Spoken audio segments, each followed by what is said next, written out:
Hello, everyone, and welcome to episode number 7 of Call to the Bullpen, your one stop for everything NFL and MLB. I am one of your co hosts, Mr. Jared Silberkleit, and I am Austin Keeney.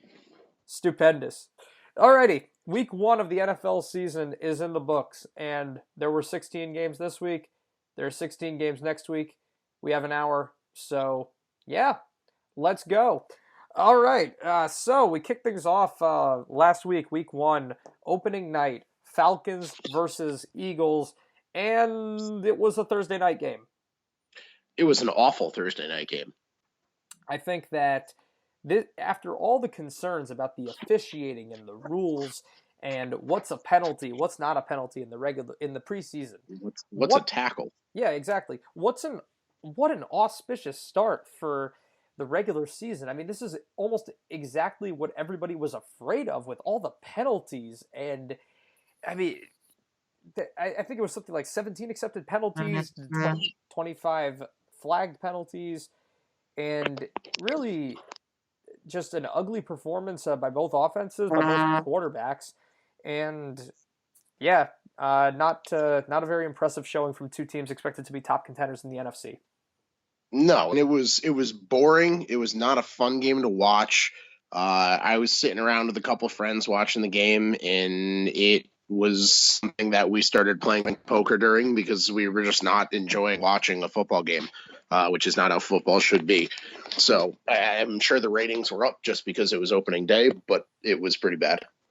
Yeah, I mean, when you've got Matt Ryan he completing under 50% of his passes, you've got Nick Foles throwing for 117 yards, you could really see that the Eagles were missing a top level receiver like an Alshon Jeffrey.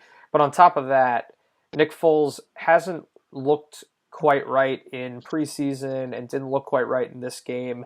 So it's time that people kind of wake up from the fantasy of last year's Super Bowl run. It is in the past. Nick Foles has not proven to be an elite regular season quarterback at any point during his career. So the Eagles, in my opinion, are. It's hard to say that the team is quote unquote in trouble, but there's reason for concern because you don't know how long Carson Wentz is going to be out. When he comes back, he hasn't been cleared for contact yet. So once he is cleared for contact, we talked about this last week with Ricky on the show. He's going to have to take some time to get acclimated to again practicing in the with the team with full contact and getting used to that football setting again. And this is obviously a devastating injury that he's trying to come back from. And in the meantime, I don't think that you're going to get a whole lot out of Nick Foles. Now, in this game, the defense was able to hold up and they were able to get just enough to win. They staved off the Falcons at the last second. But at the end of the day, you're not going to win many games if you're averaging under 20 points. So this is something that the Eagles are going to have to get figured out and get figured out quick. Yeah, especially, excuse me, especially because Foles didn't really play that well. I mean, statistically, 117 yards, no touchdowns, and a pick isn't going to win you football games, No. especially in a league with a lot better offenses than the Falcons and better defenses than the Falcons. Yeah, no doubt about that. But on the Falcons side, obviously they played even worse. You know, this is a team coming in fully healthy. They've got an abundance of weapons on offense. They have a great running back tandem. They've got great receivers. They have a quarterback that's maybe a smidge under elite, but certainly talented enough to win a bunch of games. He got this team to the Super Bowl um, about a year and a half ago. So there's no excuse here either. It was just a really poor Yeah, I showing. mean, how does Julio Jones have 170 receiving yards and no touchdowns?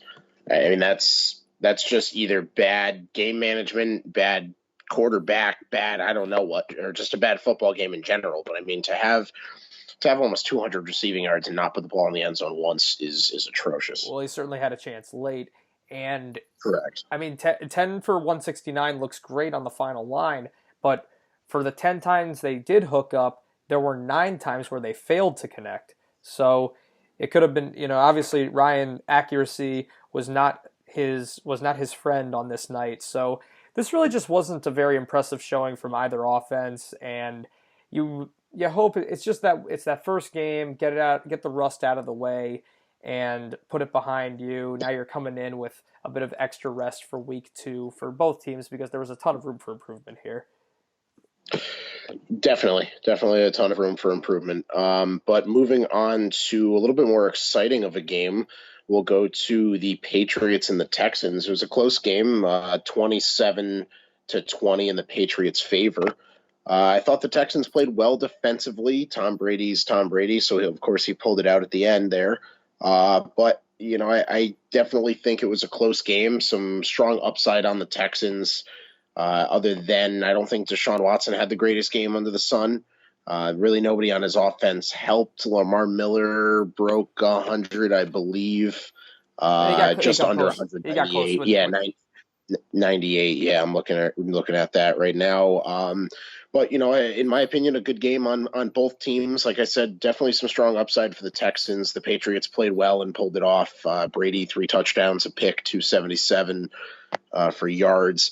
And him and Gronkowski really looked like they were playing well together for the first time in a while, I would say. I mean, obviously Gronkowski is an elite tight end, and Tom Brady's Tom Brady. So I mean, they have the ability to pull it off, but I don't think that chemistry's been there in quite some time. What's your thoughts on the two of them?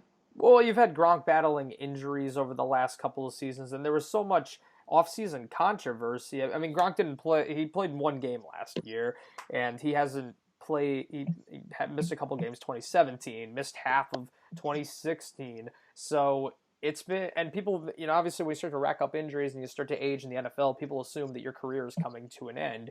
And on top of that, this offseason, we're hearing about the clashes between Brady and ownership, the controversy over them going to potentially wanting to go to Jimmy Garoppolo, and before he was, of course, dealt to the Niners. So you enter this season thinking that there was turmoil, there was friction between Brady and Kraft, that Gronk was thinking about being on the way out, and then game 1 happens of the regular season, and it's just like old times. It's old Tom Brady, it's old Rob Gronkowski, and that was the story of this game. That's why they were successful. I mean, the Texans were unable to capitalize on a first half interception from Tom Brady, and everybody knows this in the NFL. Yeah, which doesn't happen often or really ever. And that's the thing. Tyrann Mathieu stepped up in his first game, so that was very nice to see. Sure, yeah. I mean, the guy is one of the elite safeties in the league, but really a disappointing showing from the Texans offense. I think that Watson really, obviously he's in his first game back coming off a very serious injury from last season, which is tough to recover from.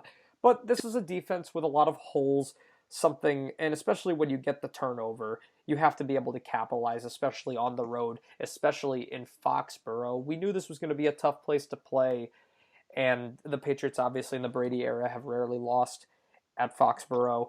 But it's one of those things where the Texans had an opportunity and they were only able to put up 6 points before halftime. Anytime you go into into halftime down 2 scores to the Patriots, it's going to be tough to come back from.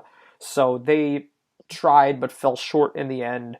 And you're hoping that the Texans will just be able to build on this performance. So they obviously Miller had a good day running it, but it was really the Brady and Gronk show.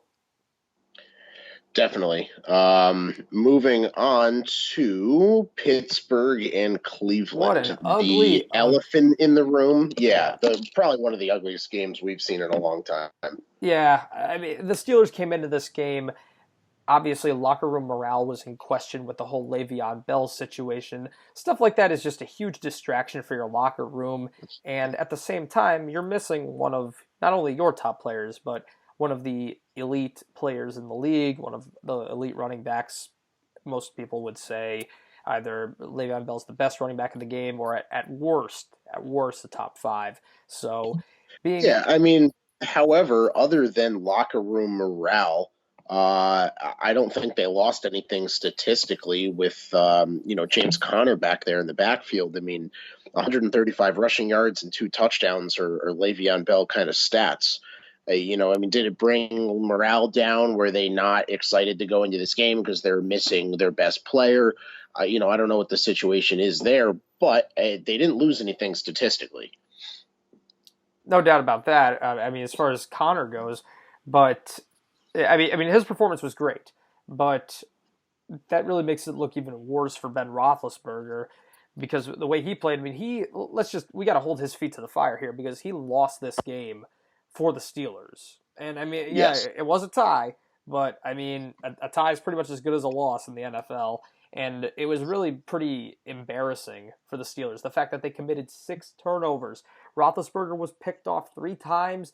He a strip sack fumble. I mean, in overtime. And for all intents and purposes, the Browns not being able to capitalize on all those mistakes, that kind of says a lot about their performance in this game. But obviously, the Steelers trying their best to give this game away. This is a situation where both teams had their opportunities and blew it, but the Steelers making all those careless mistakes. If it wasn't for that blocked field goal by T.J. Watt, they would have Yeah, I lost. mean, TJ Watt saved the game in Yeah, overtime.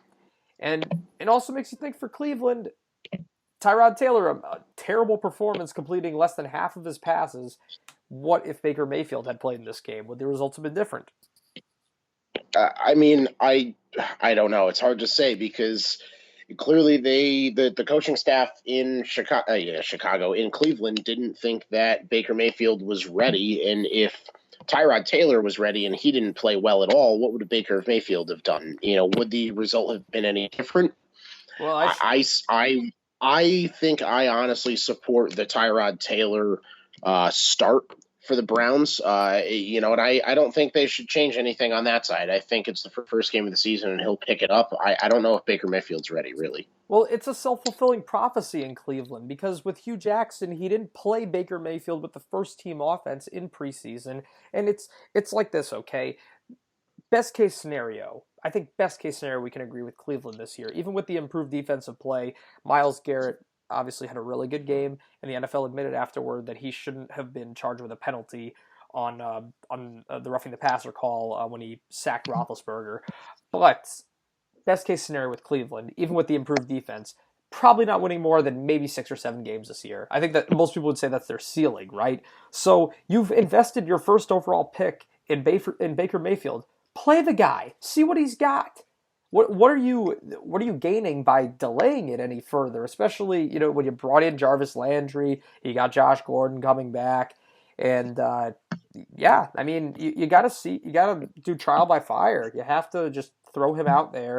I mean, this is a guy you bring in a great wide receiver like Jarvis Landry, and Tyrod Taylor completes less than half of his pass attempts to him.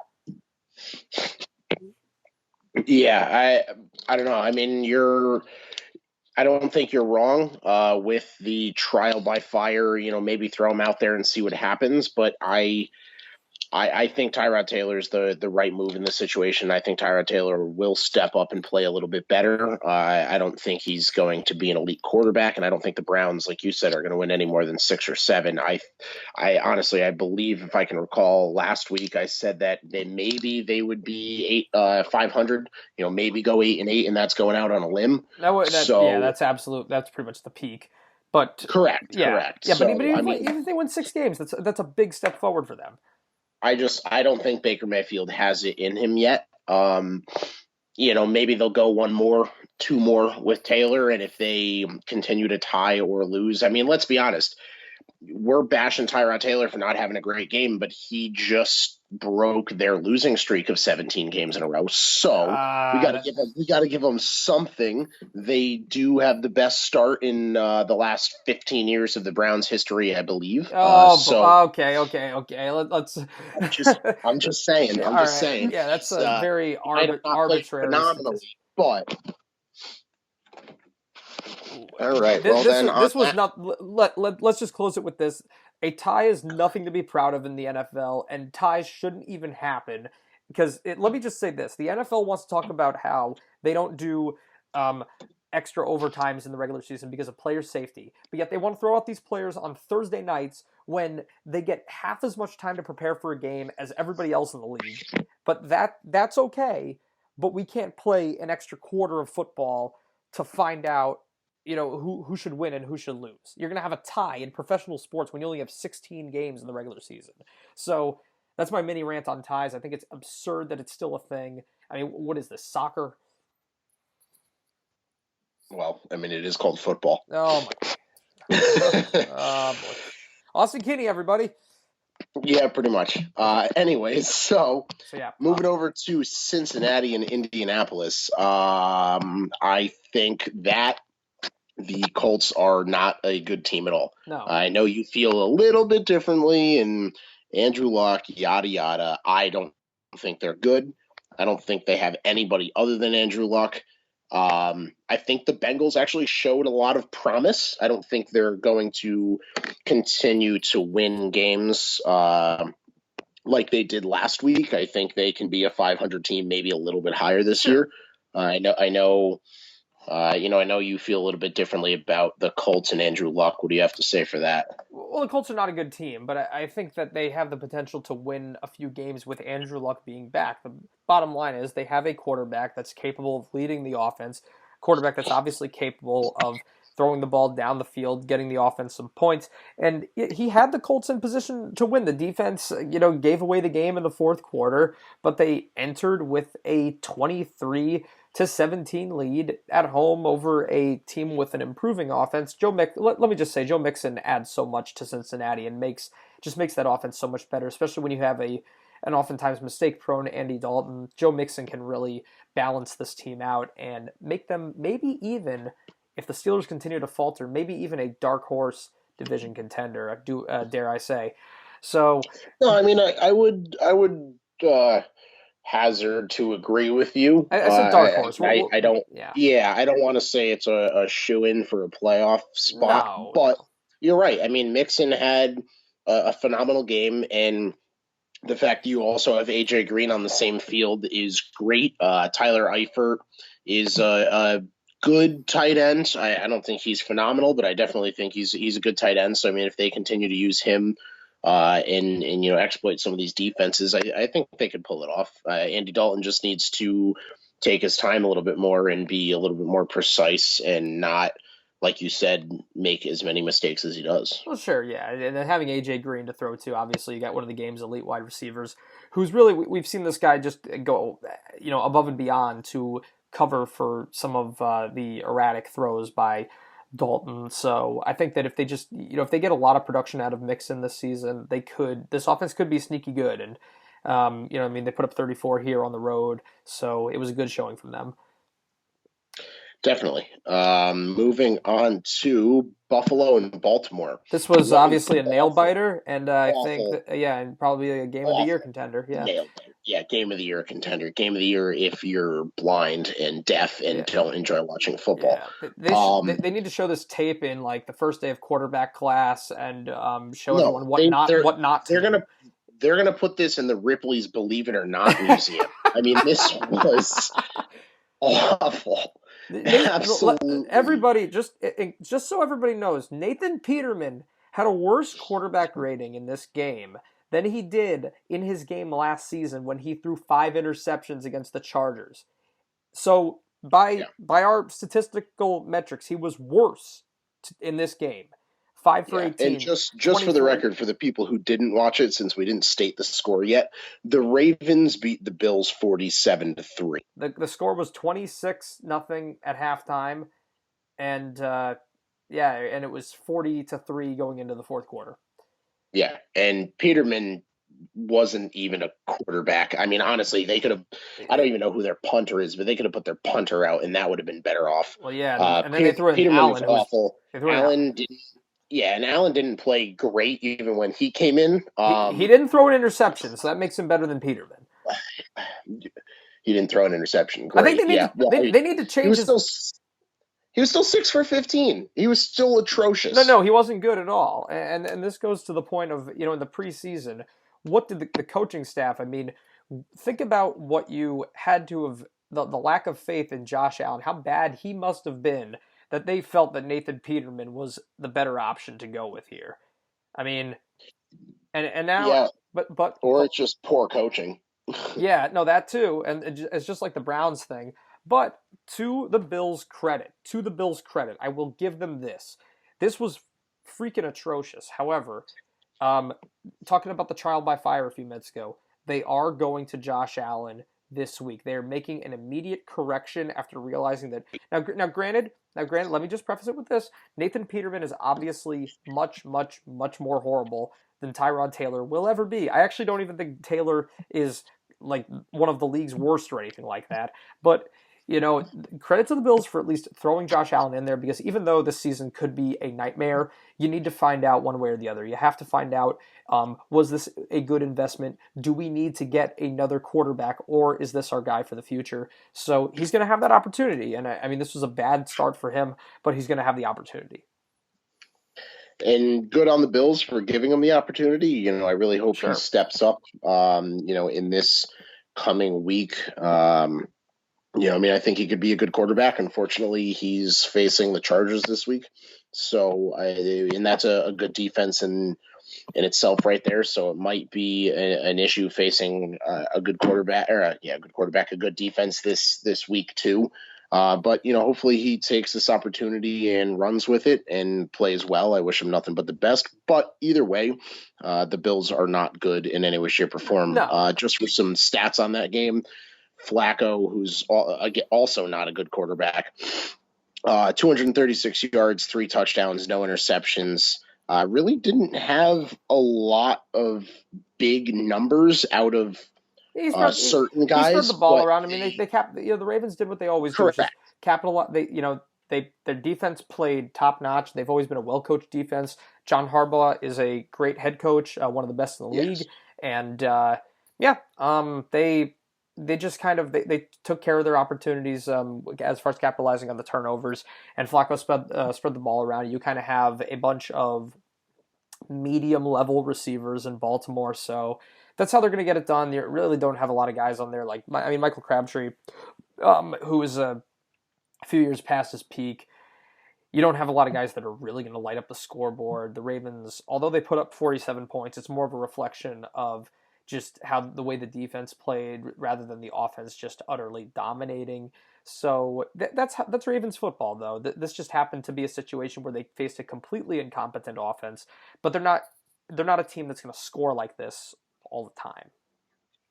No, not at all. But well, maybe they'll play some better games going forward, because this game was just not fun to watch. Let's go to Jacksonville and the New York Giants. That's Jared crying, everybody. Yep. Because if you haven't realized it yet, he is a Giants fan. So am I. So we are both a little sad about this loss. However, Jared is crying over it. A little bit. So Jaguars won 20-15. Giants' first loss of the season. Jaguars' first win of the season. I didn't think the Jaguars played very well, to be completely honest. Blake Bortles, again, as we stated last week, and I think we talked about him being an awful quarterback for about 5 straight minutes. He played mediocre at best. He didn't really have any big receivers or any big rushers in the game. Unfortunately, they did lose Leonard Fournette early in the second quarter, I believe, if I'm correct. Yeah, he came second out. Quarter, cool. Yeah. So that's a big blow for the Jaguars. Obviously, Leonard Fournette is very good running back. He seems day to day. Doesn't seem like a serious injury as far as him being out of commission. They're hopeful he's going to play Sunday. But the last thing I read, which was I think like an hour and a half ago, give or take, they said that they don't think he's going to practice all week, but he should be good to go for Sunday. So we'll see what happens there. If not, TJ Yeldon will step up in his spot most likely. He's a okay running back. I mean, can he get the job done? I doubt it. Can they be an elite team in an elite offense with TJ Yeldon? Absolutely not, because I don't think they're an elite offense with Leonard Fournette. No. They're definitely better. But, and on the Giants side, just not a good game. Eli Manning didn't really do much. Threw a pick, couple 100 yards, no touchdowns. Saquon Barkley, great first game. Honestly, 100 yards, 106 with a touchdown, broke for a 64, 65-yard touchdown, somewhere in that range. Early in the second quarter? Fourth quarter. That was the fourth quarter. Yeah, right? yeah. I'm sorry. They needed that run because they had fallen behind 20-9 at that point. And so here's the thing: Barkley obviously has the explosiveness. He's got the big playability. and that touchdown run was exactly why they drafted him second overall. However, much of this game he was held in check because Eric Flowers is the worst offensive lineman I think I've ever seen in my life. This guy, I think he's going to go down as one of those worst draft picks of all time, like biggest busts in NFL history. This guy was a top, not just a first round pick, a top 10 pick, and he's been horrible. This guy's Giants career has been embarrassing. He either gets beat on every play or he gets flagged for a penalty. And the first offensive snap of the game, it wasn't even a hold. It was a personal foul for tripping. I mean, it's so embarrassing when you see the replay and he sticks his foot out. It's like, wait, you think nobody's going to notice? It's like wily coyotes are left guard. It really, I mean, here's what I'm just at a loss for words with this guy. I mean, Dave Gettleman was hired as general manager for the fact that he isn't afraid to hurt anybody's feelings if it means making the best decision for the team. And I'm really surprised that he gave Eric Flowers another chance. Now, that being said, I think the way the Giants can hopefully try to salvage this is they're doing they're favoring the two tight end set with Evan Ingram not being much of a blocking option at tight end. So the way you fix this is by having Ellison go to Flowers' side, because on the left side of the line, Nate Solder can handle his business. He didn't have a great first game, but overall the left side of the line was very functional. It was acceptable enough. I mean, let's not forget that the Giants faced a really difficult matchup in this first. You got the first week of the season. They're learning a brand new offense, and they are playing potentially the best defense in football. Not just the best defense, a balanced defense when you think about the pass rush going all the way back to the secondary. So it was a challenge. But I think the way the Giants salvage this Eric Flowers problem is by flipping Ellison to his side of the line to help out with the run blocking so that you can really maximize what you're going to get out of Barkley and, of course, out of Eli Manning. Although I do think that Eli obviously this was not an ideal situation for him, but I think that he had more time than he had much of last year to throw the ball. And it's easy to look at this game in a vacuum and say that the Giants got pushed around offensively, but really you saw a lot of flashes here that this team can be a lot more functional on offense, that they have the ability to light teams up. It just wasn't going to happen this week in week one against a team like this. And Austin, I was telling you this earlier. I think that this week against Dallas, we're really going to have a better idea of what kind of team the Giants are going to be going forward, because this was really a very difficult first test for a team that's again learning a new system and still has some offensive line deficiencies, but I think there were a lot of signs of improvement. Yeah, definitely a lot of signs of improvement. I think the Giants played well for an elite defense like the Jaguars. Obviously, we saw the Jaguars play and win a lot last year. And let me just say this real quick, just about Eli Manning's performance. A lot of people are dogging him. He definitely had a tough go of things in the second half, but the first half of this game, he completed every single one of his pass attempts. So that's worth noting. Also, the pick six that did them in this game to Miles Jack, that was a tip ball that was set up by the new center, Patrick Omameh, missing a block. So, it wasn't a case of Eli recklessly throwing the ball into double coverage or anything like that. So I think that he's taken a little too much heat for that play. And it was just, it's a really great play by an elite linebacker in Miles Jack. So really props to the Jaguars defense. Yeah, and we know that Jaguars defense can play to an elite level. They have proven that last year, and I think they'll prove it again this year. Sure. Not a bad game to watch, just, not the outcome that Giants fans would like. Nope. However, moving on to Tennessee and Miami. Another game that was not a terrible game to watch. I don't think a lot of people watched it because it's Tennessee and Miami. However, the Dolphins played well. Tannehill, other than the 2 interceptions, 230 with 2 touchdowns. Kenny Stills, 106 receiving yards, 2 touchdowns. I think Frank Gore, didn't he go down with an injury? No, that was that him? I think he went out for a few plays with an injury or something like that, but nothing. Well, he only got 9 carries in the game, but I mean, Yeah, you can't talk about this game without talking about Mother Nature. I mean, they say lightning that's doesn't. true. Yeah, They and what was it? The longest game in NFL history? You were saying? Yeah, since the merger. And hey, folks, they say lightning doesn't strike twice. Lightning struck twice because there were two lightning delays. Yeah.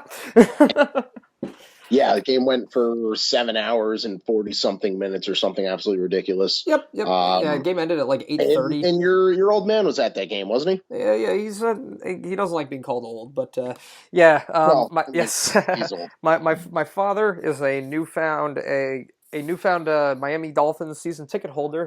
He's been a lifelong fan, and he has now that he is a Florida resident. He went to his first ever Dolphins home game on Sunday, and he didn't stick around for the whole thing. Once the second delay happened, he told me that he left, but he gutted it out for almost 5 hours, and yeah, the Dolphins ended up pulling out the win against a team that most people expect to be at least pretty good this year.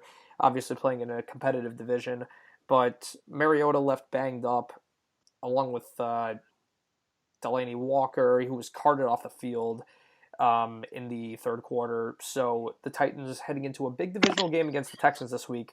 Now, not only are they 0-1, but they're banged up with key pieces, leaving this game hurt. Yeah, and I don't think Mariota played very well either. Should be a tough game going forward for them. Have they even said if Mariota's playing this week? I can't even say that I looked. Uh, he's Expected to play it's is one of what those I'm things where reading right he's now. banged up and not injured per se. All right. Yeah. Well, hopefully he comes back. I mean, I don't want to see anybody obviously get hurt. But yeah, I mean, definitely going to be a tough game for a banged up Titans. Yeah, definitely a strange game. 7.5 hours, 27-20 in favor of Miami. Tough game going forward for the Titans. We'll talk about that in the preview of next week in just a few minutes after we finish these next couple games. Let's talk about the big upset of the week, the 10-point favorite of the Saints losing 48-40 to the Buccaneers. Definitely a shootout, an ugly game defensively. If you like far throws down the field and a lot of scoring, there was 88 points scored in this game, and most of it was done by Ryan Fitzpatrick, which was crazy because he's not a phenomenal quarterback, and he threw for 417 yards and 4 touchdowns and didn't throw a pick. So a phenomenal game by him. Definitely some great receiving. Deshaun Jackson, 146 yards, 2 touchdowns. Mike Evans, one of the elite wide receivers in the game, and we were talking about it earlier. Yeah, absolutely. I think if he was on a different team, and I think you said this, so I'll steal it from you, but if he was on a different team going forward, or if he was on a different team for his career, I think he could be a top wide receiver, and people he'd be would be talking as about a this guy. hitter. Yeah, people would be talking about this guy at almost I'm gonna say almost a Jerry Rice level if he was playing with a Peyton Manning, a Tom Brady, and Aaron Rodgers throughout his career, and not the revolving door of quarterbacks that the Buccaneers have had. But I mean, let's talk about Ryan Fitzpatrick in this game. This guy, he threw for 417 yards on 21 completions. He averaged that's just under 20 yards per completion, and he was 12 for 12 throwing to Evans and Deshaun Jackson. He absolutely shredded the Saints defense. And yeah, Drew Brees tried his best to rally this team back, and they tried to bring him back from a 24-point deficit. Yes, a 24-point deficit in the fourth quarter of this game, but it's even when you're the Saints at home, it's pretty much impossible to come back from something like that. So nonetheless, this is a game that I think a week one filled with uncertainty going in. This was one of those games that people thought the Saints were going to blow them out, and wow. Yeah, definitely an upset. My survivor pool of 135 people, I think, dropped by 70, including me. You were one of them, weren't you? Yep. That's just tough. I looked up and down this schedule, and I was like, huh. I mean, I really feel like I should have gone with the Ravens based on the way that came down. Because I did, and I'm still in it. Oh my gosh. Definitely an upset to change the course of a. Well, I'm upset. I'll tell you that much. Yeah, zing. So again, a shootout, big scoring game. we'll see what happens going forward if Yep. Fitzpatrick can keep this going. Yep. And hopefully the Saints can turn it around a little bit. I mean, they played well offensively, obviously scoring 40 points, but their defense can't be giving up 48 to the Buccaneers or really anybody because you Nope. can't win that way. Of course not.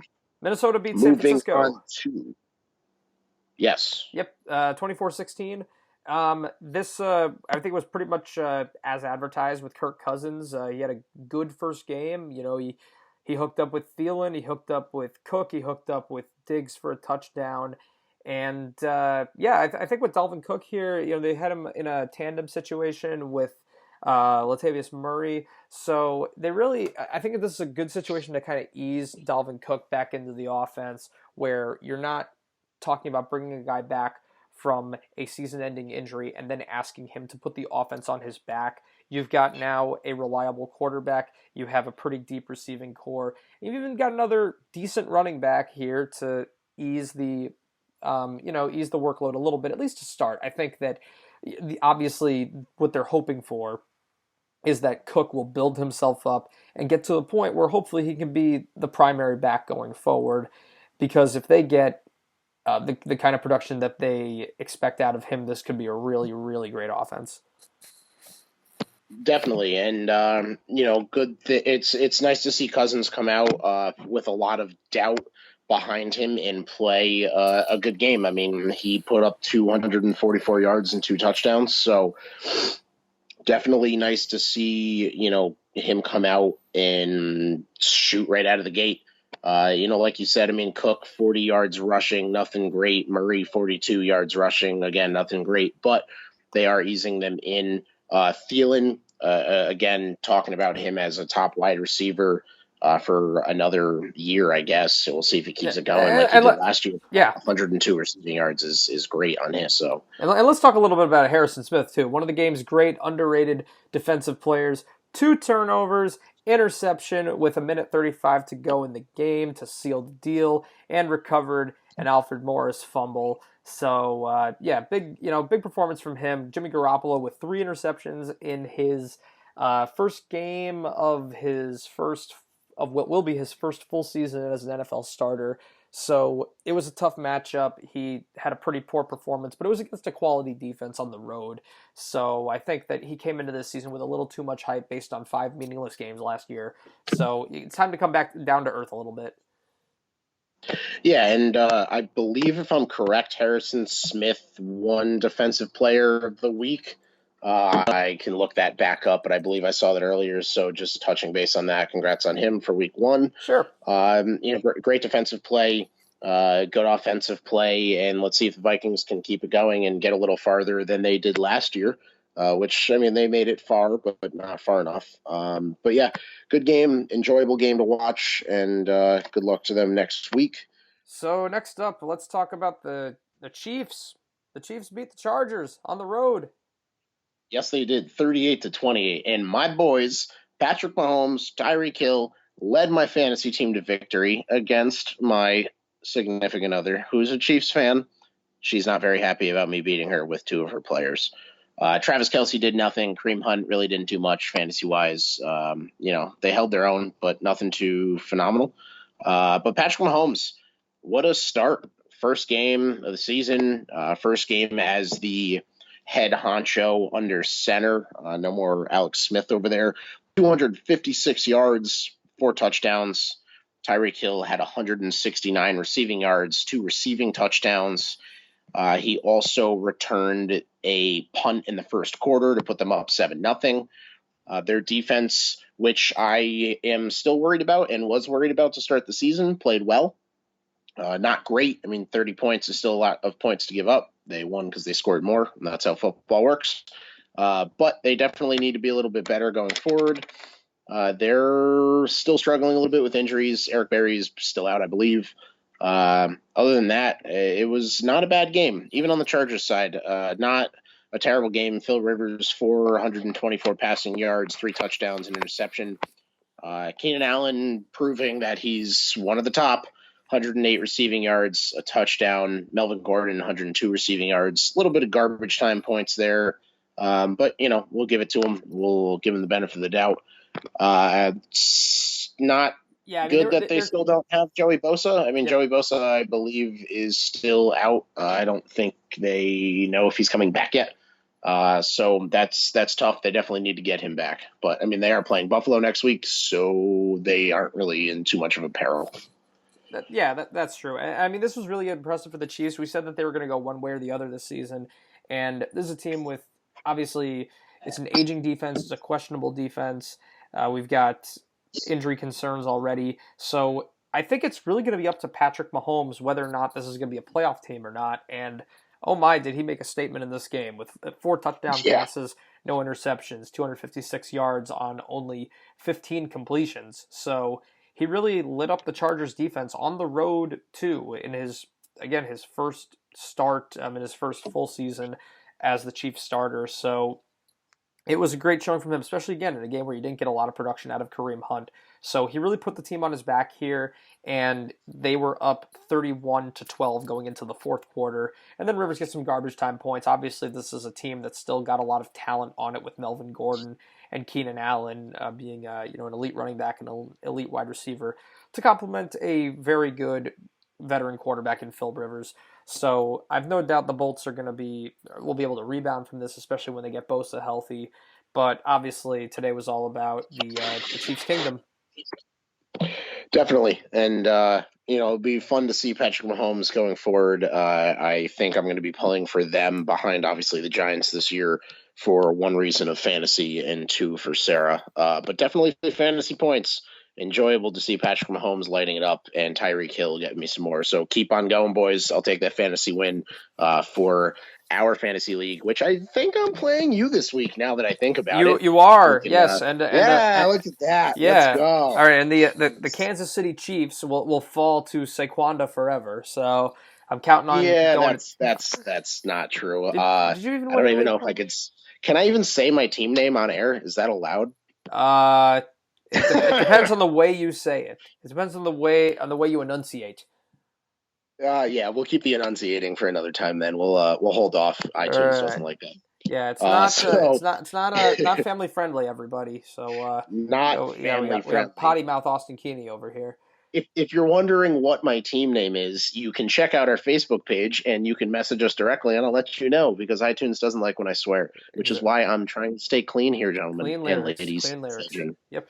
Clean lyrics. No Bleep. parental advisory sticker on this. So All yeah. right. And on that note, moving on to where do we want to go? To the Carolina Panthers and the Dallas Cowboys in a boring game Yeah. between two teams that probably aren't going to make the playoffs. And yeah, the Cowboys they're a pretty one-dimensional offense at this point with the fact that their leading receiver is Cole Beasley, who he's a Didn't guy he who get didn't he get thrown off the Eagles a couple years ago? he's a guy who's been on the Cowboys for years. Is just one of those journeyman middle of the pack third string wide receivers, and now he's the number one by proxy. And by the way, no, he's been a career Cowboy, and the most Yeah, no, I was thinking of the other guy that got thrown off the and Eagles. the I can't most remember. amount of games that he's ever started in his career in a season has been 6, and now he's like the number one option on the Cowboys depth chart because they lost Dez, they lost Jason Witten. Now think about this. Think about the Cowboys' lack of depth at wide receiver and the fact that they decided that they didn't want Dez Bryant on their team. So think about what that says about Dez's character or lack thereof. The fact that they didn't want him and nobody else in the league He wants him. has a character. Nobody likes it though. Yeah, He's exactly. definitely the heel of the locker room. Sure. But yeah, I mean, not good to have Cole Beasley as your excuse me, still recovering from a cold. Having Cole Beasley as your number one wide receiver is not going to get you anywhere. They can only rely on Ezekiel Elliott so much until defenses just shut him down and Prescott has nowhere to throw the ball. Still, I mean, not a bad outing other than lack of touchdowns from Yeah, Prescott. I mean, 19 of 29 with 170 throwing to, a ghost squad of wide receivers. Definitely yeah. not the worst thing on the planet. But still, Kawan Short was able to break through too. Panthers defensive tackle. He was able to get through the Cowboys offensive line, which is lost in pieces, but still has garnered praise in recent years, and Short was able to pick up a couple sacks. So I think that Prescott's just very limited with what he can do out there, and they're gonna. It's the Cowboys are they're gonna live or die by Ezekiel Elliott. Yeah, definitely. And really, the Panthers didn't do anything phenomenal either. Losing Greg Cam Olsen, Newton that's not good. losing Greg Olson's not good. I mean, it's not looking like an all season thing. It's looking like a couple weeks kind of thing. He's the reports I've read. He's going to rest for a few weeks. They said it's probably 3 to 4, maybe 5. Yeah, well, Max. that's a lot when you play in a very Well, competitive division, yes, and you're going to Atlanta this week, and you're going to be down one of your top veteran options at receiver for a team that doesn't have a whole lot of depth in that department. It's pretty much Devin Funchess and friends. So, uh, yeah, and Funchess is on my fantasy bench, so I think I'm going to keep him there. To be honest, hmm, Cam Newton really nothing great. 17 for 26, 161 yards, 0 touchdowns. The sure. only touchdown he scored, he ran. Um, Other than that, McCaffrey's really got to pick it up if they want that offense to start lighting it up a little bit, and I think he will. I think McCaffrey can really be a top tier running back. So we'll see what happens there. You But didn't, the final on yeah. that, I mean, you didn't think you'd be saying this with Tampa Bay in that division, but at this point, they have. They've got the worst offense in that division. And I know it's weird that we're ragging on them after a win and Atlanta lost, but I mean, we all know what Atlanta's capable of. So at this point, I yes, mean, it was a win by proxy, but it's just not a game that gave you a lot of confidence in Carolina moving forward. definitely. Now, Uh, yeah, Seattle Denver Super Bowl rematch. Both teams have fallen to mediocrity since then. Broncos able to pull out the win. A good performance by Case Keenum, although of course, this is a home game for Three Denver. interceptions. Yeah, and well, I mean, yeah, 3 picks, but he was also able to put up a lot more yardage than you'd expect out of him. And That's true. yeah, I mean, yeah, it was the Von Miller show on defense with 3 sacks, 2 forced fumbles, and 1 recovery. So he gave him fits, and then Wilson was also intercepted twice. So we knew that this is how the Broncos were going to win games. Obviously, Keenum isn't the most polished guy, but he was still able to put up yardage on a defense that's now. I mean, the Legion of Boom is purely a thing of the past, and now the Seahawks they lose this game and they lose Doug Baldwin for a few weeks. Yeah, and losing Doug Baldwin's not good because he's one of the elite defensive players that they have. He would be a wide Griff, receiver, by the way. I'm sorry, I was thinking of Bobby Wagner. I don't know why I was just saying that. Aha, I'm yeah, sorry. yeah, yeah. I don't know Their what name, I was saying right there. yeah. Sorry about that, ladies and gentlemen. Yeah, Brain fart. I It's get late. Bobby Wagner and Doug Baldwin confused all the time. Actually, I actually called up Bobby Wagner and invited him over to my house for dinner when I meant to invite Doug Baldwin over, and then I was like, Bobby Wagner, what are you doing on my doorstep? Wow, that just happened. All right. Anyways, moving on. Broncos 27 over the Seahawks 24.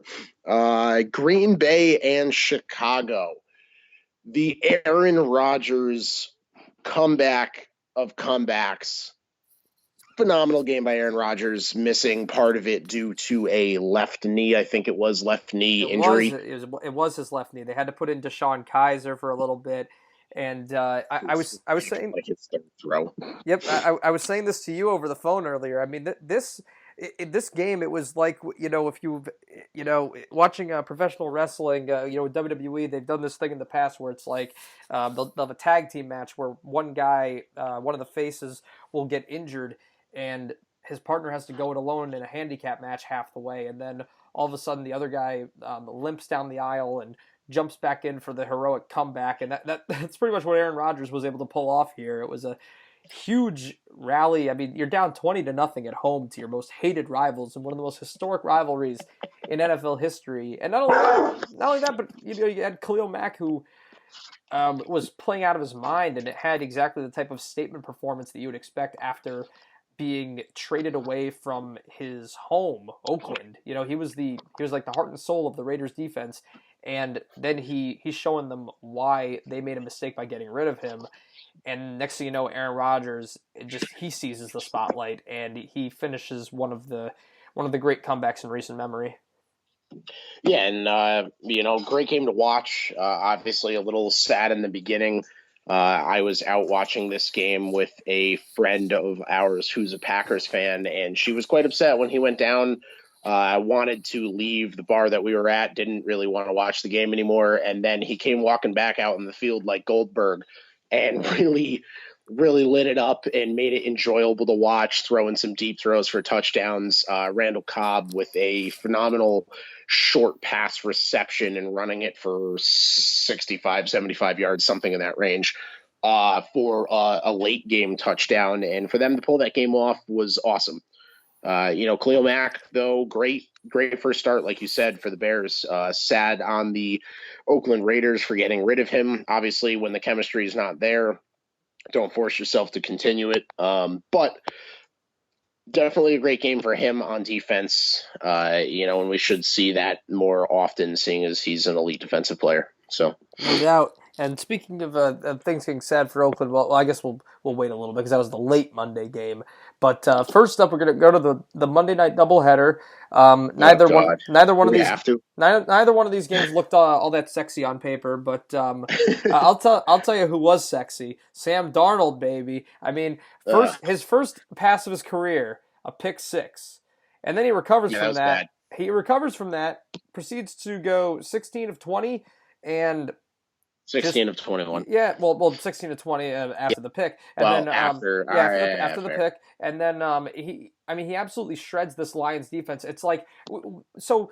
Going into this game, I was really annoyed at the fact that after the great preseason that Darnold had, everybody was doubting him, doubting the Jets that they were going to win this game, acting like it was a foregone conclusion that the Detroit freaking Lions were going to win this game. And why would people say that? Because there's a narrative in the NFL that a rookie quarterback can't possibly win on the road on Monday night in his first ever start. Why not? It's the freaking Lions. They're horrible. And I don't want to hear about Matt Patricia being the new head coach. There's unrest in the locker room already. He coached a... Yeah, they're talking about a mutiny. I mean, Blackbeard might be running that show soon. Yeah.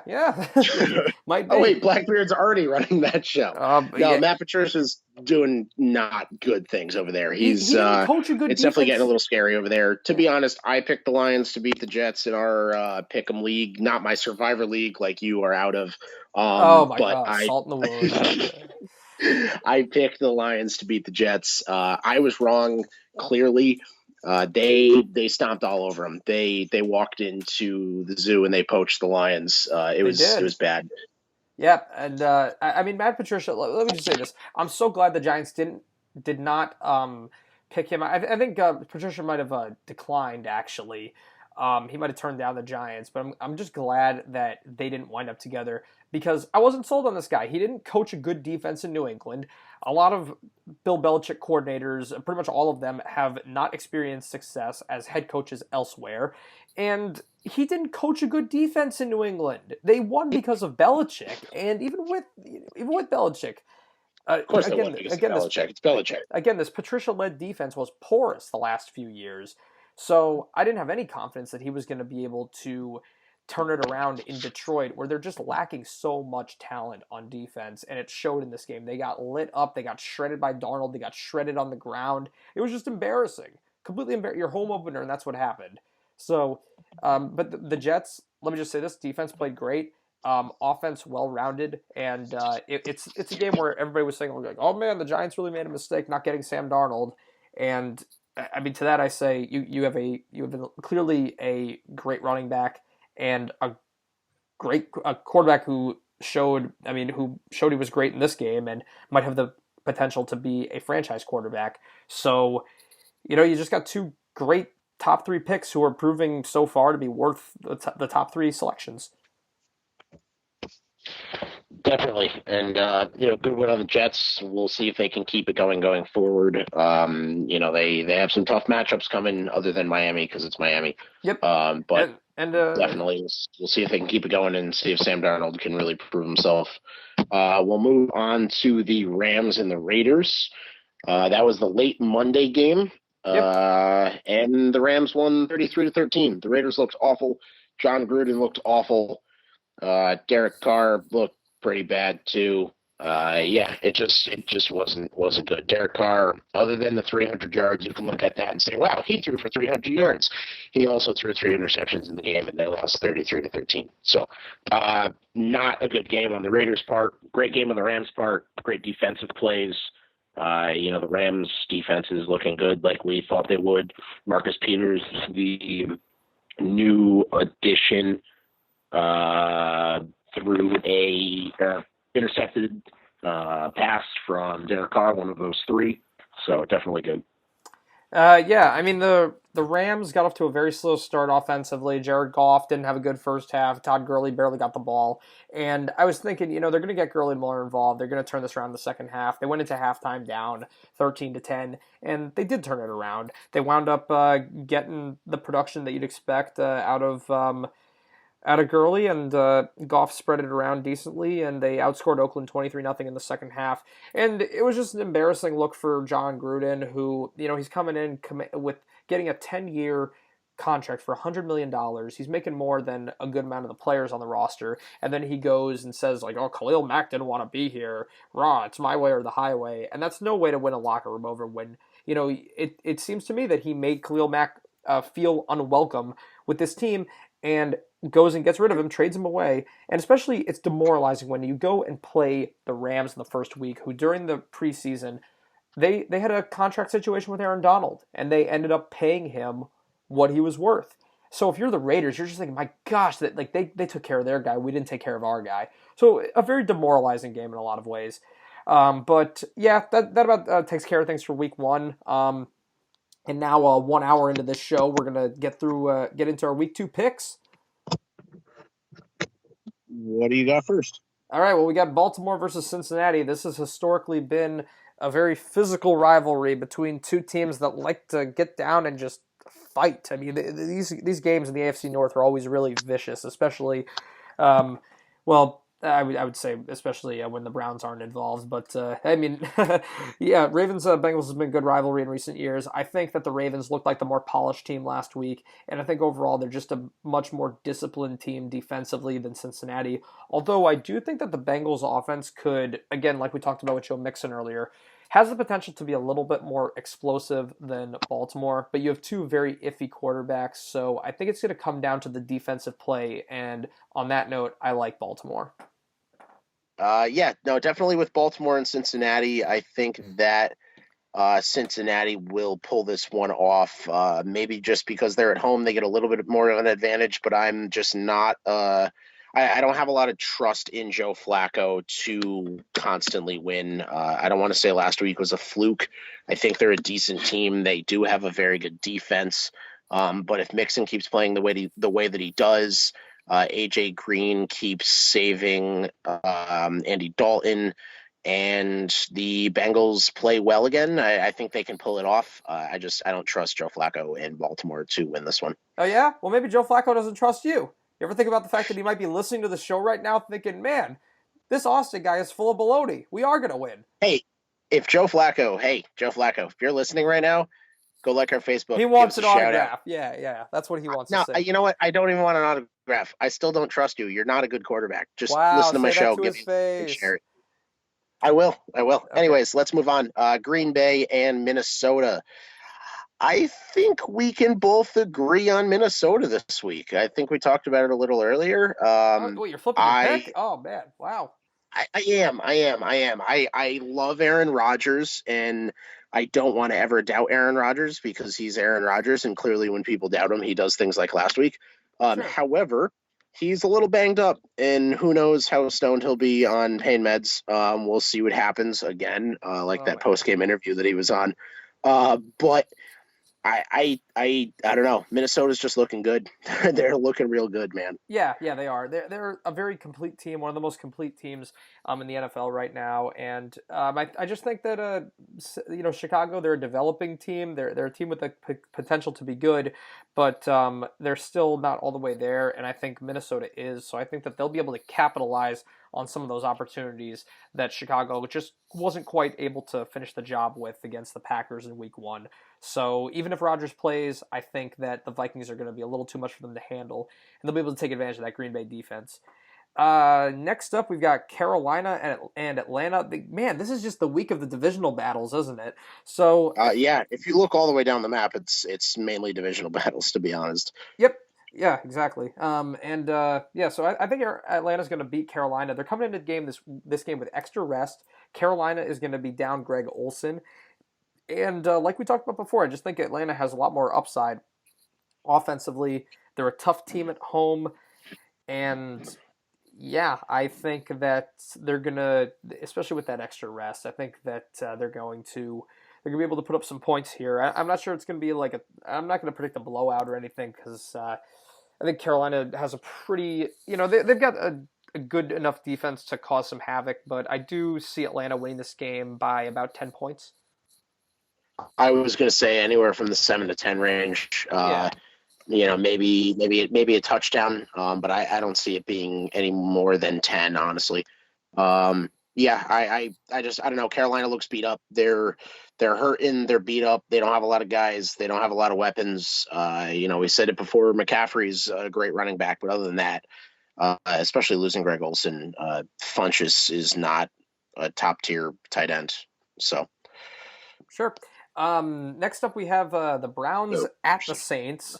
This is a weird game that only happens once every 8 years. The Browns versus the Saints in the Superdome, so that's kind of unique. And man, if you told the Saints before this season that they could potentially lose back-to-back home games to the Browns and the Bucks to open the year, I think that Sean Payton might have to be talked down from the ledge. Yeah, seriously, that would not be something that I would put money on. That's sad. I mean, they're favored. The Saints are favored by 9 points in this game. Granted, they Yeah, were favored by 10 points against the Buccaneers, and they got smoked. that's probably why the line went down. Honestly, Yeah, I don't know. I just don't see it. I mean, the Browns tied the Steelers. I don't see them beating New Orleans. I see them maybe losing by like 14. If the Saints come out and they lose to the Browns, there's going to be a mutiny. There's going to be yeah. riots. The entire city of New Orleans is going to burn. They're going to cancel Mardi Gras. Like it's not going to be good. So I don't see it happening. I see Sean Payton figuring something out to really get this team going. Yeah, and I mean Drew they're going to be Brees, rioting on Bourbon Street. People are going to be throwing horse manure at each other. It's going to be ugly, folks.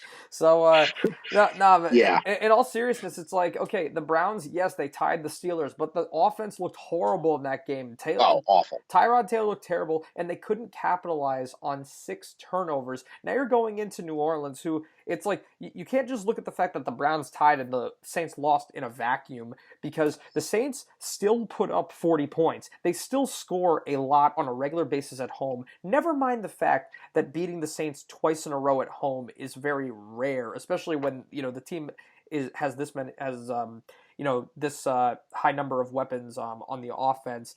I just don't think the Browns I don't think that they have the potential to hang with the Saints in a shootout like the Bucks did because although again Fitzpatrick came in as a big question mark, they had the receiving weapons and I don't think Tyrod is going to play up to that level. I think the Saints are going to rebound. So yeah, not a good matchup for Cleveland. Then we have the Texans at the Titans. We kind of touched on this game a little bit during our recap of Week 1, and the Texans are definitely coming into this game a lot healthier, and this is kind of a must-win situation with two 0-1 teams in the division. Well, yeah, somebody must win because there's only two teams. But yeah, I see the Texans taking Oh, this game. God. Smart Alex over here. Yeah. 10 o'clock at night puns. I see the Texans winning this one. Like we said, the Titans are a little more beat up. Texans definitely have a better defense than the Titans do. They definitely have more weapons. Deshaun Watson, I think, really needs to step it up, but I think he has the bodies and the weapons to pull it off. So I'm going to go with the Texans win. I am. I'd say they'll win by 10, maybe 13, but I'll go with a 10, give or take a point in either direction. Absolutely, and Mariota coming into this game banged up, and now he has to deal with Clowney and J.J. Watt. He might get sacked. He might get hurt. He might get put out for good. He might go to heaven and meet the 67 virgins by the end of this game. So we'll see what happens. Yeah, I think it was 72. so I was gonna, it was 72. What that was my first instinct. I should have gone with that. Yeah, I But think it was 72. yep, Anyways, all right. let's not talk about religion We'll on count this on show. our Islamic Uh, friends to fill us in on that one. But okay, right. Colts versus However, on that one, yeah, Colts Redskins. we had a little side bet on that one. You said that J.J. Watt and Clowney were going to sack Mariota, and I said I'd put $5 on the fact that I think my boy, the Honey Badger, will also get a sack in that game. So we're going to put that on air, on record. $5. Honey Badger gets a sack in that game. All right. Well, yeah, we'll see how that pans out if they do run that safety blitz. I think they could get to him. So, They will. yeah, we'll see who gets it. Colts and the Redskins. We have a disagreement on this one. I think that the Colts are going to pull off the upset, and you think I'm wrong. I think, other than Andrew Luck, the Colts shouldn't even be a team anymore. They shouldn't be. They're awful. I don't think the Redskins are good, don't get me wrong, but if Adrian Peterson can have another game of 100 rushing yards and somewhere around 50 receiving yards, I don't think he'll do all of that, but I think if he has a decent enough game and Alex Smith keeps playing the way that he's playing, I don't see how the Colts could possibly beat the Redskins at home. The Colts are bad, real bad. Yeah, I just think that the Redskins That's win. what I have. Yeah, I just think the Redskins win last week was kind of a bit of not necessarily an anomaly, but not a sign of a team a team that's going to be good. I don't even think we recapped that game last week. By the way, I think we glossed over it. But yeah, the Redskins beating up on the Cardinals not really all that impressive. So I don't think that they're going to win two in a row. I think that Andrew Luck is a more capable quarterback than Alex Smith. I think that this game will turn into a shootout. Although you can point to the fact that the Colts have a bunch of flaws on defense, but I think that the Redskins have shown a lack of defensive consistency. So I think that if this turns into an air show, that Andrew Luck will win this game for his team. So I'm sticking to it. I don't agree with you, and I say Washington wins by 3 on a last-second field goal. And we will move on to who do we got? Kansas City, Philly and Pittsburgh. Tampa. All right, Kansas City, Pittsburgh. Yeah. Fine. Kansas City, Pittsburgh. Well, let's just hope Patrick Mahomes throws another 4 touchdowns and 3 of them go to Tyreek Hill because you're going to get smoked in fantasy this week. Other than that, I think Kansas City wins this game. I think Pittsburgh is down. I think their defense is really good. They have a shot. They do. And I'm not going to 100% put it on Kansas City. But if Patrick Mahomes keeps playing the way that he's playing and the Pittsburgh defense gives up 21 points like they did to the Browns or more, I don't think they'll win. Kansas City, I could see it being another shootout. Roethlisberger, 3 touchdowns, another couple picks, a couple 100 yards. Mahomes, maybe a pick, 4 touchdowns. Tyreek returns another one, something like that, a high-scoring 40-point game. But I think Kansas City pulls this one out by 7. Yeah, I mean, this should be a good one. Pittsburgh, we as bad as they looked last week, they always play down to competition and they play up to competition. But that being said, I don't think that you can quite count on James Conner to repeat his performance against Cleveland here. And this is a situation where if they had Le'Veon Bell, I would think the Steelers would rebound with a win. But the Chiefs' offense just looked too impressive last week against the Chargers, which have more talent on defense than the Steelers do. So it is a second straight road game. It should be a good game, but I like Kansas City here. Then we have the Chargers at the Bills, which should be ugly again. I will go back to what I said about giving the Bills credit for playing Josh Allen. I don't think this is an ideal matchup for him. But again, trial by fire. Find out what you got with this kid. See if you need to get another quarterback in the near future or if he can be your guy. So I give him credit for committing, but this should and could be a blowout. Yeah, I think it's going to be a blowout. I think the Chargers win by, 21 points.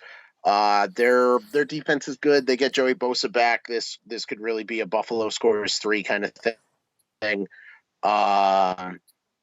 Yeah, I don't know. We talked about Buffalo before and how bad they were and the lack of their talent. So maybe Josh pulls it off. Maybe he plays well. I doubt it. I don't think Buffalo takes this one. Yep. Agreed. Miami at the Jets. This is actually looking like a pretty a pretty nifty little divisional matchup with both teams being 1-0 going into this game. If this was the last football game on the planet, I still wouldn't watch it. I went to this game 3 years ago, and I had You fun. wasted your money. Hey, I was field level, sideline for I think 150, so not too bad of a deal right there. And Jets and Dolphins now it could be good. Now this could be a good game. I don't know. I don't think this is. It might be a close game. I don't think it'll be a good game. I don't know. There's nothing appealing about this. Maybe because the Jets put up 40 points this week and 30 of them were from their defense. I don't know. I don't see it being enjoyable to watch. I'm gonna skip this one. I'd flip a coin, and in my head it comes up tails. Austin Keeney doesn't want to watch it, so obviously the game doesn't matter. Everyone. No, not saying that. Just saying I won't be watching it. But I'm gonna go with Miami. I flipped a coin. It came up tails, Dolphins. So we're gonna go with Miami wins this one. The Jets they've got tails on the plane too. So I don't think that's entirely fair. But yeah, well, you know what? The quarter's got an animal on it. Okay. Oh my, that's not even a real quarter. But got two heads on it. Oh, okay. Oh my gosh, shenanigans! But I'm going to pick the Jets in this game. I'm picking the Jets in this game because a lot of people would point to, oh my gosh, they're playing on a short week. Oh no, the narratives are kicking in again. Run for your lives, everyone. Here's the thing: you've got a young team that has momentum now. When you've got momentum, you don't want to stop playing. And I'll do you one better: they're coming home for their season opener. They're coming home as conquering heroes against the Dolphins. I think that they're going to ride that momentum. I think they're going to win. I don't know. I'm going with Miami. 3 points, maybe 7. Look at all these divisional games. It's fun. Fun. One game that's not a divisional matchup is the Eagles and the Buccaneers. Yeah, some people are saying the Buccaneers could pull this one off. I don't think I agree. I said Philly would miss the playoffs this year. I think they played decently this past week, and I say decently as you can tell, hesitantly. I think they still pull this win off. Tampa Bay's, I think that was a fluke. I don't think they do that again or come anywhere close to it. Philly by 7. That'll be my call. Yeah, I think that. Yeah, you know what? Philly by 14. That's 14. What I'm changing. Oh my gosh, he's predicting a 14-point win by the Eagles, who put up 18 in their season opener against the Bucs, who just scored 48 on the road in New Orleans. That being said, I'm going to pick the Eagles to win this game because they do have extra rest coming in. And although the Bucs defense, you shouldn't sleep on them, I think I trust the Eagles defense to do what they need to do against Fitzpatrick. I think it's asking a lot for him to repeat that performance, and I'm just not totally sold on Tampa Bay yet. If they win this game, then I might become a believer, but right now I feel a little bit more comfortable. A believer? No. Oh man, that joke is like 5 years old, 6 years old. Do you believe in Tampa Bay? Oh man, that one's old too. Austin Keeney is stuck in 2013, everybody. Yeah, well, you know what they say. What do they say? I don't know. Where were you going with that? I was really hoping you knew what they said. All right, let's change the subject before everybody changes the channel.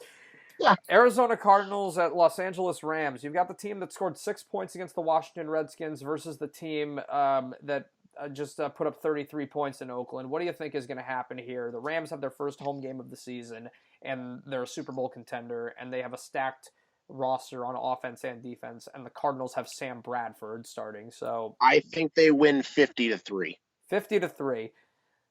That's because this game is going to be bad. If you have anybody on the Rams right on your fantasy team, put them in and start them. I have the Rams defense, and I have Brandon Cooks, and I'm going to start both of them because the Arizona Cardinals, I mean, it's going to be hunting season. I don't think you're allowed to hunt Cardinals, but they're going to be hunting Cardinals. I mean, this is a team that was shut out. They were shut out through 3 quarters at home against the Redskins. What do you think is going to happen on the road against the Rams with that defensive front? I mean, come on. Yeah, it's gonna be ugly. It's gonna be ugly. It's gonna be ugly. I'm gonna go 50-3, and I'll be surprised if it's I mean, I think Right. maybe they'll slow down once it's 35-0. Yeah. But I'm gonna go. I'm gonna go 50-3 out of principle. All right, everybody. The girly fans, this is your week. Then we got the Lions at the Yes, seriously. yeah, Lions at the Niners. I think that this is a perfect rebound game for Jimmy Garoppolo. He's heading home to face the Lions on a short week, a team with a porous defense, maybe one of the worst defenses in the league. And Garoppolo, tried to fight back against the Vikings on the road. This is a more ideal situation. I think that he is going to have a rebound performance here. I think the Niners are definitely going to win this game, and I don't think it's going to be close. Yeah, no, I don't think it'll be close either. Maybe Niners by like 10 or something like that. Yeah. Um, And this is more of a but testament to how yeah, bad no, Detroit is, but yeah. correct. It's definitely a win by the 49ers, Sure. no doubt in my mind. Oakland at Denver. I like Denver in this game. I mean, it's just a tough matchup for an offense that's really struggling to find its identity. You got Derek Carr, I mean, out there, and not utilizing Jordy Nelson or Amari Cooper in that season opener against the Rams. Now you're facing another really aggressive pass rush in the Broncos, and it's the Broncos' second straight home game. So I think that they're going to win. It might be closer than you'd think because it's a rivalry game, but yeah, I like Denver. I do too. I definitely see Denver pulling this one off. Something's going on with Oakland, and they need to figure it out. I don't think they'll figure it out in time, Nope. or in time for this game. I think in due time they'll figure it out, but not by 4:25 on Sunday. Nope. I think Denver pulls this one off at home by 7. Um, yeah, you know what, 10. 10. I'll go with 10. I think Denver pulls this one off by 10. Oakland's just not there yet. Something's going on. They'll figure it out though.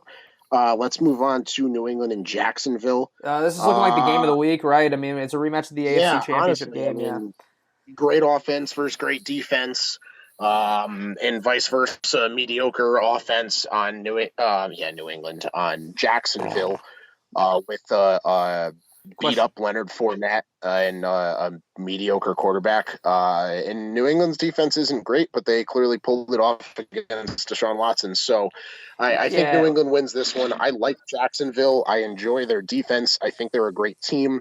I think they're a gritty team. I don't see them winning this game. I think it'll be close because their defense will make some plays, maybe a pick, maybe a couple forced fumbles by Jacksonville.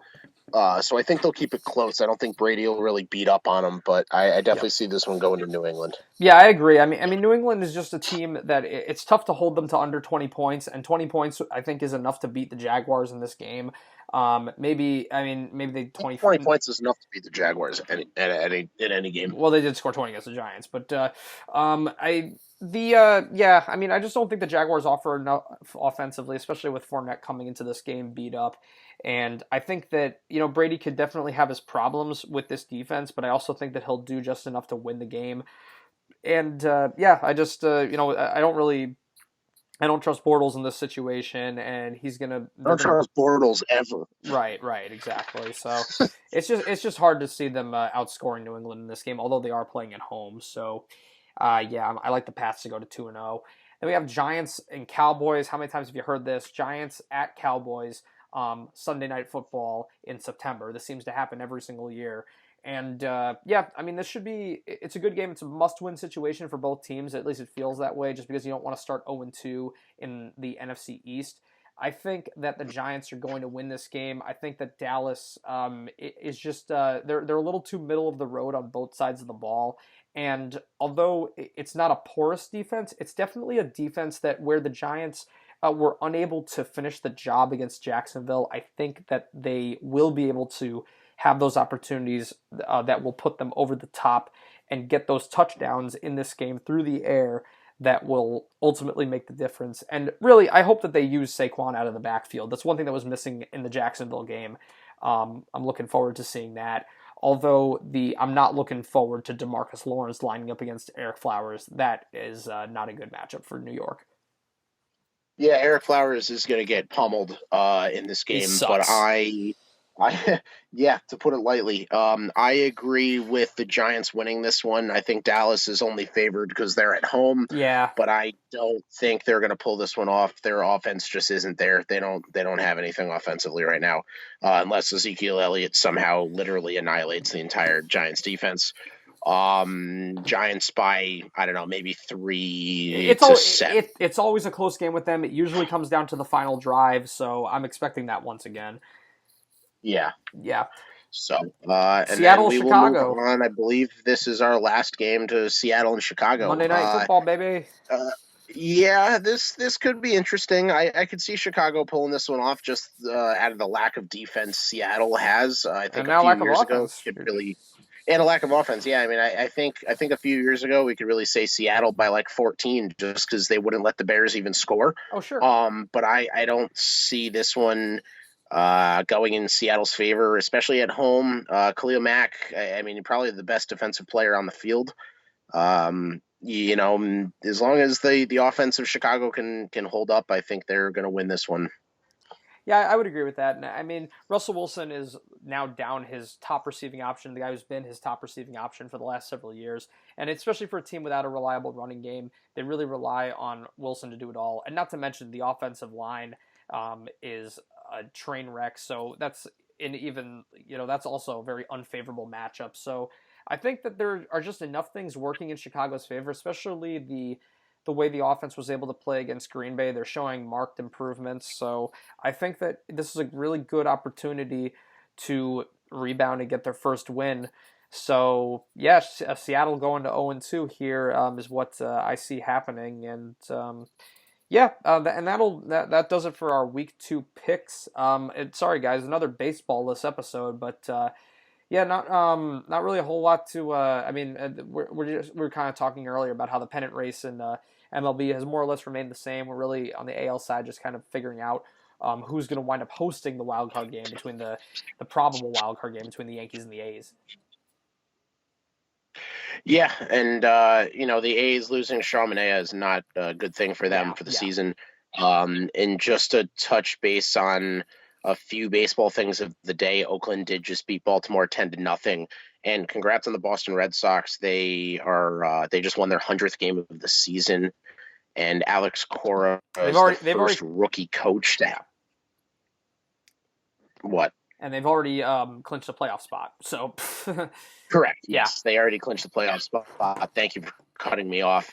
I was trying to give Alex Cora, if you're listening, I was trying to give you some congratulations for being the first rookie manager since 1993 to have 100 wins. The last one was Dusty Baker in 93. So congrats on 100 wins over in Boston, even though I'm a Yankee fan. That's a feat that not a lot of people do. Obviously, it's been 15 years, give or take. It depends on the month. But yeah, 15 years. So that's impressive, to say the least. yeah, no doubt. The Red Sox are obviously having a tremendous season, and they pretty much all but shored up the division at this point. And National League side, the Rockies are surprisingly in first place in the NL West right now, and the Brewers have been getting kind of hot. They're sneaking up on the Cubs, and that's looking like the top division race over there. The Braves have created distance, and they now lead the NL East by 7 games. So they're looking like they're definitely on their way to the postseason. And it's dicey between the Rockies and the Dodgers and the NL West with the Diamondbacks not far behind. So we'll hopefully get more on baseball next week. First full week of football, we really wanted to get into it. So think that just about does it, everybody. Yeah, that's going to be it for this week. As always, check out our Facebook page. Give our Facebook page a like, a share, comment on some of our posts. Let us know what you want to hear in each week. We're more than willing to take suggestions for topics Yeah. or any articles or any shout outs, anything like that. So definitely let us know. Check us out on Spotify. Some topics are, however, off limits. We will not be responding to the fan email about Austin Keeney having to sit in a dunk tank filled with chocolate milk. So that's not happening. But we're open to most suggestions. Yeah, most suggestions. Anything Mainly appropriate. Could even be a little inappropriate. Depends on what it is, but definitely not chocolate milk. Um, Let us know what you're listening to He's the shedding for show the wedding, on everybody. Spotify. Yes, yeah, I got to lose a couple pounds to fit into that suit. Let us know where you're listening to the podcast on. If you're listening on just our regular website, please let us know. Spotify, if you're listening on Spotify, give us a review, give us a share. We're really trying to grow the page and get a lot more listeners and more feedback and inclusion from you guys. So please let us know what you're listening to the podcast on iTunes, Spotify. Give us a review, like I said. Other than that, this has been Called to the Bullpen. And we're hanging up.